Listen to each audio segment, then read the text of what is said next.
Hello guys, आज मैले आफ्नो लागि एउटा घर बनाएको छु। यो हेर्नुहोस् गाइज, यो हो मेरो घर अनि यो हो मेरो भुइनी अनि यो चाहिँ हो मेरो घरको ढोका गाइजहरु। अब यसलाई तान्नुपर्छ। यी गाइज मेरो घरको एन्ट्रेन्स चम्पलेटा हुन्छ अनि यो घरभित्रको हो।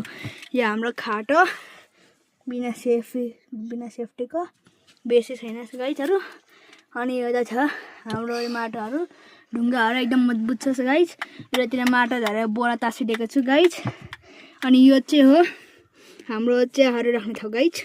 यो हो गाइज, यो चाहिँ हाम्रो चियाहरु राख्ने ठाउँ।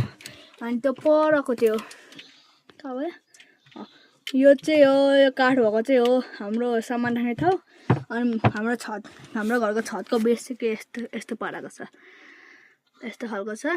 पुरै काठ लगाइदिएको छौँ गाइज। यताबाट बोरा लगाइदिएको छौँ, माथिबाट ढुङ्गा लगाइदिएको छौँ, यताबाट छ। अनि हाम्रो घरको यतातिर चाहिँ माटोबाट लिपेको छु, पानी लिक नहोस् भनेर। यतातिर पनि चेपतिर माटो लिपेको छु गाइज, हेर्नु होला। अनि